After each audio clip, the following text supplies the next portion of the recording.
really the best passing zone. This is where you try to set up a guy, get through turn 10 well, and outbreak him going into 11. It is hard to pass here. And that means restarts and the start of the race very good to establish track position. New track record for Jamie McMurray. He's on the pole. We are green in Northern California.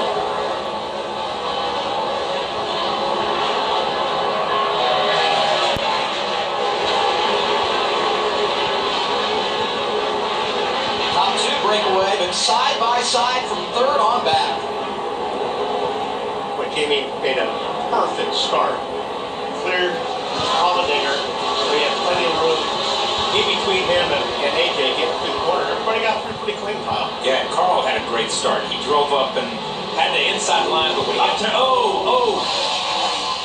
Still there? He stayed up there. that was big right there. It looked like, I don't know if he got on the brakes and then stepped out, or Vickers stepped out a little bit, or if somebody got in the back of him, but he was almost out in the dirt sideways. And AJ Allmendinger, as we go down to the S's, already had a look on Jamie McMurray trying to make the pass. Yeah, this is the easiest time to pass somebody right now when you've got really good tires.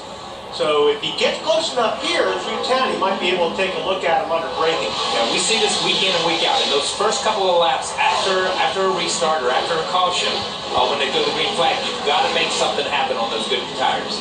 Now through turn 11, first time today, and AJ Allmendinger is right there on the back bumper of pole sitter Jamie McMurray. That one car is going to lead the opening lap.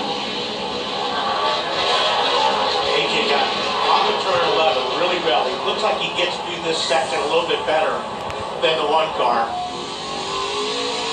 Let's go back and look at what happened as they came from turn 7 and were going down the hill. You see that you see Vickers back. I think he just got run off the racetrack there. I think the 41 car of Kurt Busch kind of went to take that line, and then his prerogative, he's in front, went to take the line, and I think Vickers just ran out of room.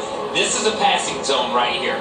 So if the 47 of AJ, you see him draw up on him, but he's got to stay close to him through the S's to get into turn 10, to get that good solid run. You see Jamie put a little bit of distance on him right here through the S's. Fast part of the racetrack, comes down the sweeping left-hander here into turn 10, and if he can get close enough, get a good run off 10, he can outbrake him into 11. He's got it. He's got it right there. He's going to take a look if Jamie doesn't shut the door on him. There goes Allmendinger to the inside, down at turn 11. Not a lot of room there. But Allmendinger going to be able to drive by McMurray, who tries to battle back, and it's going to be a dogfight back to the start-finish line. McMurray not going to let it happen. No, and I think those guys, if he can hang on the outside here, now he's got this line. Now he's got the end, and that's the way road course racing is. One corner you have the advantage, the next corner the other driver does. And I think AJ did a really good job getting into turn 11. He did not overdrive turn 11. He wasn't very aggressive. He stuck it in there to make sure to see if it would stick. But at the same time, he gave Jamie plenty of room. But he's wearing them out. He's wearing them out right now. Allmendinger feeling pretty good about his car early, I gotta believe, Marty. Adam, this is a fun battle to watch. AJ trying to get around Jamie McMurray. And Wally, you can imagine the pressure on AJ Allmendinger. He knows he has a car that can win this race. They've invested so much, as you talked to him before they went green, in trying to win this race. And they honestly feel like they can win any weekend, but they know their best shots are here and at Watkins Glen with AJ's skill, and this team desperately wants to win. AJ all weekend long has been trying to keep himself calm, trying to tone down how good this race car is, but you can see he wants to lead badly, but how hard do you push it, Wally, this early in the race? Well, to me, it looks like we've only run a couple of laps, but it looks like, AJ mentioned when we were talking to him that he thought he had a car good on the long run.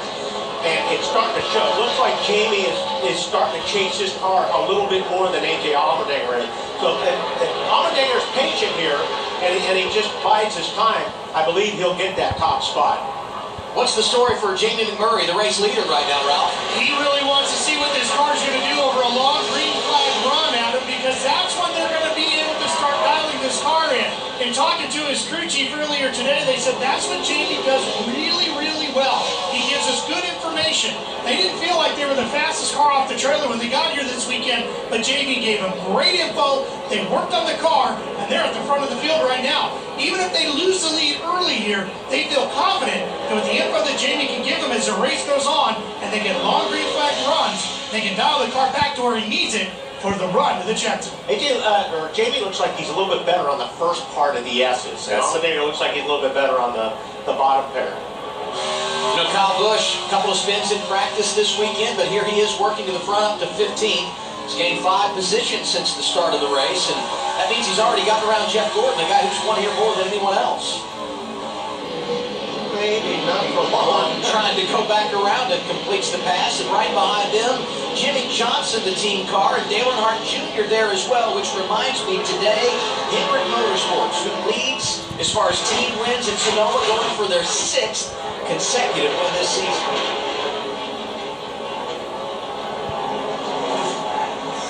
Look at the guys that are on the move early. Mentioned Kyle Busch. Jimmy Johnson's picked up 5 positions. Not bad for Ryan Truex. And Casey Kane, who won here in 2009, looking for his first win of the season, started 30th, but so far so good. He's up 3 spots, Kyle. Yeah, and we look at these numbers, 5 spots, 4 spots, 3 spots. On an oval track, you look at it and you say, that's not very much.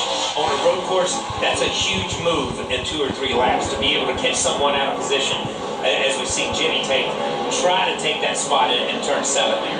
Racing for 16th, Kyle Busch and Jimmy Johnson. Kyle won this race in 2008. In fact, he swept the 2 road course races that year. And the last time we went road course racing, last August in Watkins Glen, it was that number 18 M&M's Toyota that pulled into victory lane.